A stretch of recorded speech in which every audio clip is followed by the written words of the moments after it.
Lárus Jónsson, þjálfari Þórs, 3 stiga sigur á Haukum í kvöld. Þú lofar okkur sigri og Júlíus lofaði sigri, þið stóðu við stórórin. Hvað var það sem skóp sigurinn í kvöld? Svona, var eitthvað eitt umfram annað? Ja, ég held að það hefði bara verið bara barátta. Strákarnir komu inn í leikinn með miklu orku. En þetta var náttúrulega leikur sem gat alveg fallið öðru hvoru megin. Haukar gat alveg sunnið þennan leik eins og við. Og við erum náttúrulega að reyna að nýta þennan leik til góðs til þess að halda fram að bæta okkur svo lið.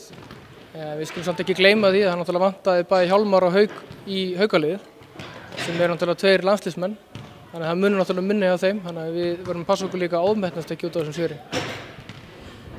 Nei, en framan að leik þá, fyrsta leiklutin sérstaklega var að fara áhorfendur sem að fannst halla svolítið á hvernig villurnar féllu. Það leit illa út í byrjunni, svo jafnaðast villurnar á báðum liðum svona þegar tók að líða á. Já, ég held einhvern veginn að það getur verið bara bæði leikmenn og dómarar hafa kannski verið smá ryðgaðir bara í byrjun, eftir jólin.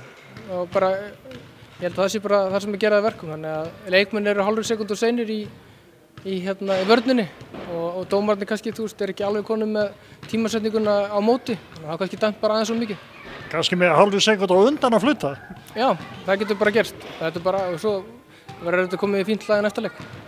Lali, það lítur að vera jákvætt eins og í kvöld að það var engin einn leikmaður sem var einhver yfirburðarleikmaður á vellinu. Það voru allir að gera eitthvað, að það er að segja skoruðu allir og virtust allir eiga góðan dag.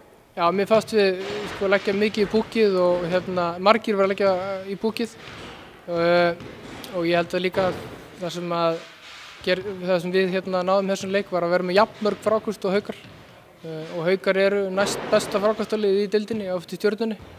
Þannig að ég held að það er ekki svona orðið til þess að við unnum leikinn.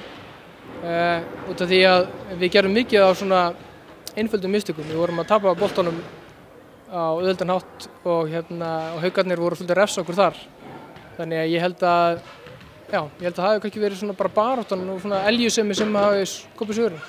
Svo var það líka, getur að stundum verið dýrt þegar að menn er að klikka á vítum, auðveldu skótum eins og til dæmis gerist bæði með Tarrans og hann Djamal Palmer í upphæðleiks að misnota 4-5 víti.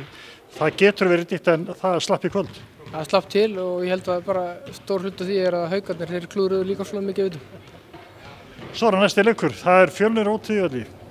Já, það er bara leikurinn í rauninni fyrir okkur og nú bara morgun byrjum við að undirbúa okkur fyrir Fjölni og þeir eru kannski með aðeins svona öðruvísi heldur en Haukar. Þeir eru náttúrulega með svakalega gott sóknarlið, þannig að við þurfum bara að leggja eftir Fjölni núna og reyna að finna leiði til að vinna það.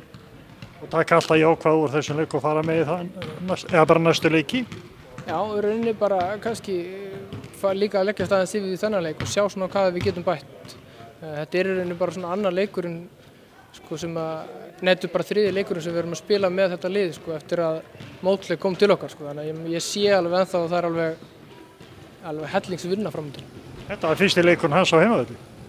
Já, góð byrjun í honum. Haldum við sá frá Lali til hamingju og bara sjáumst í næsta leik. Takk fyrir það, sömuleiðis.